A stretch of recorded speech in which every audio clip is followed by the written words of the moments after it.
are these people? All right, so let's get started. So yeah, as I said earlier, this segment is not what I wanted to name it, but again, YouTube. Um, so this is actually in reference to this phrase that you might have heard. Um, from the river to the sea, Palestine will be free. Um, but some people comment that from the river to the sea is a call to genocide. So this is an article bought from Decolonized Palestine, and actually, after looking at it over the weekend and prepping yesterday, they actually have some great articles. So do check them out. Okay. The link, at least to this article and other articles you can reference to them, are in the description below. But they're going to debunk the myth that from the river to the sea phrase is a call to genocide. Okay. So we're going to get into that. These anxieties are hardly unique to Jewish Israelis. Settlers in many different colonies throughout history have echoed these same sentiments. If we were to take a look at the narrative surrounding anti-apartheid South Africa activism and boycotts, we would find eerily similar projections and arguments. For example, in an article for the Globe and Mail under the title The Good Side of White South Africa, Kenneth Walker argued that ending the apartheid system and giving everyone an equal vote would be a recipe for the slaughter in South Africa. Others, such as Slingler, echoed similar claims, saying that anti-racist activists were actually not interested in ending apartheid as a policy, but in South Africa as a society. Others came out to claim these activists were actually motivated by anti-white racism, fueled by Black imperialism. Political So comics displayed a giant similar to Soviet bear. anti-Semitism, and Yes. Okay. Gotcha. Political comics displayed a giant Soviet bear bearing down on South Africa, declaring, "We shall drive South Africa into the sea." Sound familiar? It does.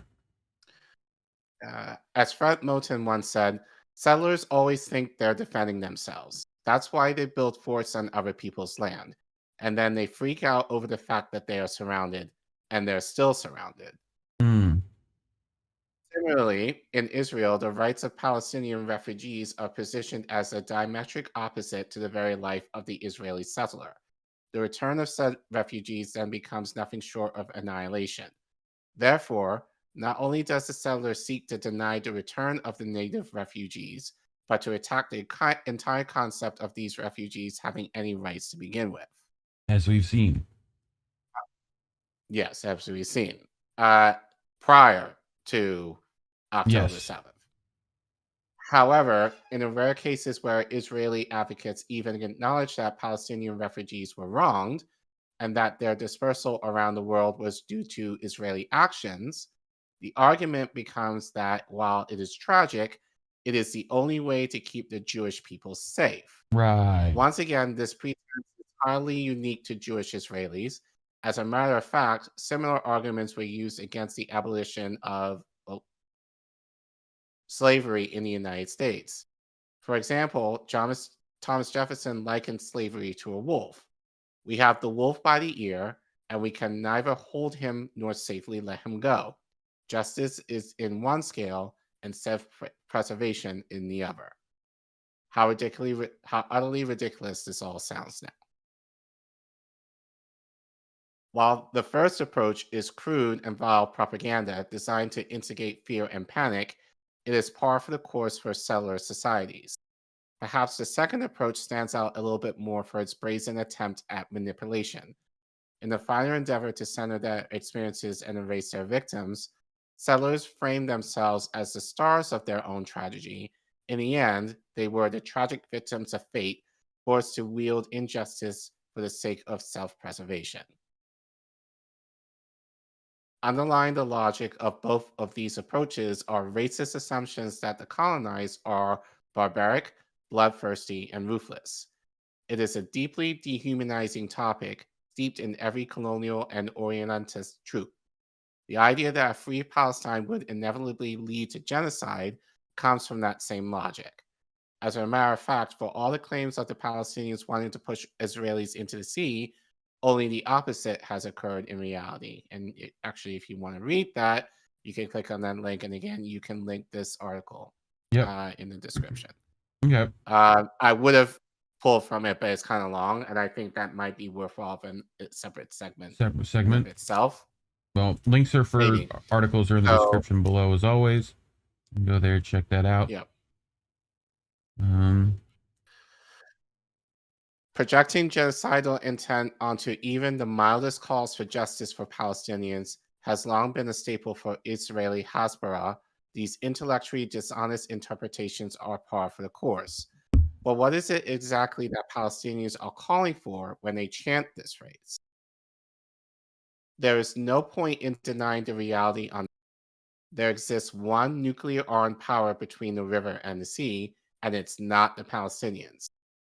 While the Palestinian Authority has some limited administrative powers in certain areas, it has absolutely no sovereign powers. And actually, I know you're going to talk about this kind of, I think, in the next segment. And actually, I probably have a rant to go along with that. Oh, yeah. So we'll talk about that later. As a matter of fact, Israel even determines who is a Palestinian citizen and who is not, and is in the de facto control of the Palestinian Citizens Registry. Right. Israel exercises its control and hegemony through a matrix of control consisting of a mishmash of different legal systems and practices for different ethnicities in different areas. You can also read more about that in the description below. If you like. Or you go to the article and find it from there. Yep. When Palestinians call for freedom from the river to the sea, they are calling for decolonization and the dismantling of this racist colonial entity which dominates their lives and seek to replace it with a state that would not exist at the expense of the subjugation of others. This is hardly a new or radical position. Such an entity was suggested by the Arab states as a counterproposal to the 1947 partition plan. Naturally, this was rejected by the Zionists. That we barely ever hear about the offers that the Vishvu Israel rejected should be an indicator of the nature of mainstream discussions of Palestine and the silencing of Palestinian voices. The Palestinian Liberation Organization also called for establishing a secular, democratic, unitary state for all of its citizens. Naturally, none of these proposals included genocide, ethnic cleansing, or mass murder. There we go. Regardless of your ideological leanings, the reality is that we are already living under a de facto one-state reality. Israel politicians proudly boast about never allowing a Palestinian state to materialize. Israeli school books already erased the Green Line. Israel already rules the lives of everyone there. Palestinians calling for the dissolution of this naked colonialism is legitimate and just.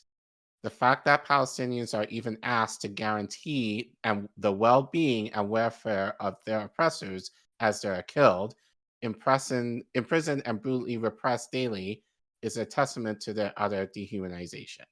Yep. Well, I mean, this speaks a lot to what I'm going to cover. So you might as well.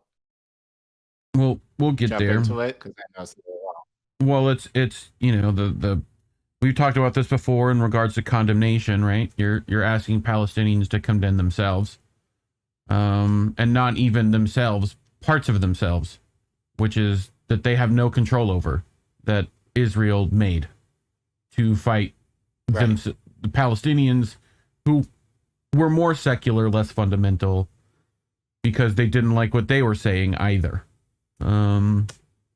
So, because they wanted a free Palestine, you know? So you went to your colonial powers to get this land away from the indigenous people there, and now you're reaping those rewards. So, you know, fun stuff, right? Sounds stuff. Any closing Before thoughts? we continue, I think, well, kind of quick, but someone said you're quiet still. Yeah, So I turn turned up it up a little your bit. volume a bit. Mm-hmm. Um, I will shout out the Rockfin momentarily. Let me pull that up. We've got the Talking Wombat, Rockfin in the Rockfin room, saying we should use the word reportedly. It's been suggested that the U.S. blocked peace. Some people say the U.S. destroyed the Nord Stream pipeline. You know, and I, of course, am blaming the sentient boot that really did it. You know, those boots have a mind of their own. You don't know. So, put that back over here and close this and go back to our PowerPoint. So, our next story this evening